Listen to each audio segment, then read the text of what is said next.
അമേരിക്കയുടെ മെക്സിക്കോയും കാനഡയ്ക്കും എതിരെയുള്ള താരിഫ് ഇന്നലെയാണ് നിലവിൽ വന്നത്. മെക്സിക്കോ തിരിച്ച് താരിഫ് ചുമത്തുന്നത് കുറച്ചുകൂടെ വെയിറ്റ് ചെയ്യാൻ തയ്യാറാണെന്ന് പറയുന്നു.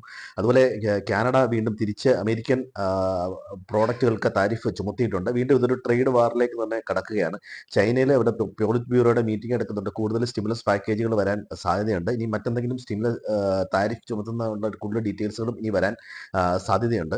പരസ്പരം ഈ താരിഫ് ചുമത്തുന്നത് ഗ്ലോബൽ എക്കണോമി സ്ലോ ഡൗൺ ആവാനുള്ള എല്ലാ ചാൻസും ഉണ്ട്. പലപ്പോഴും ഇൻഫ്ലേഷൻ ഒന്ന് കൺട്രോൾ ആയിരിക്കുന്ന ഈ സമയത്ത് വീണ്ടും താരിഫ് വരുന്നത് ഇൻഫ്ലേഷൻ കൂടുന്നതിനും എക്കണോമിയെ അത് കാര്യമായി ബാധിക്കുന്നതിനുമുള്ള പ്രധാനപ്പെട്ട കാരണമാകും. അതുപോലെ തന്നെ ഇന്ത്യൻ മാർക്കറ്റിന്റെ കാര്യം നോക്കുകയാണെങ്കിൽ ഗോദാവരി എന്നുള്ള എക്സ്പ്ലോർ ചെയ്തെടുക്കുന്നതിന് സർക്കാർ കൂടുതൽ കോമ്പൻസേഷൻ ആവശ്യപ്പെട്ടു എന്നുള്ള തരത്തിൽ റിലയൻസിന്റെ ഒരു പത്രക്കുറിപ്പുണ്ട്. അപ്പോൾ റിലയൻസിന്റെ ഇന്നത്തെ പ്രൈസ് മൂവ്മെന്റ് തീർച്ചയായിട്ടും ശ്രദ്ധിക്കുക. അതുപോലെ അമേരിക്കയിലേക്ക് ഓട്ടോ കമ്പോണൻസിന്റെ വില കൂടുന്നത്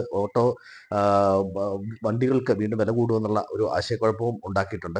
അതുപോലെ ഇന്ന് ഇന്ത്യയിലെ സർവീസ് PMI ഡേറ്റയുണ്ട്. അതുപോലെ തന്നെ ഫ്രാൻസ്, ജർമ്മനി, യൂറോ സോണിലെ സർവീസ് PMI ഡേറ്റയുണ്ട്. കഴിഞ്ഞ ദിവസം മുമ്പ് മാനുഫാക്ചറിംഗ് PMI ആണ്.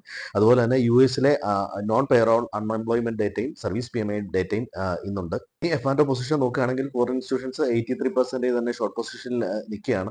റീറ്റെയിലേഴ്സ് ആണ്ട് 70% ലോങ്ങിലാണ് നിൽക്കുന്നത്.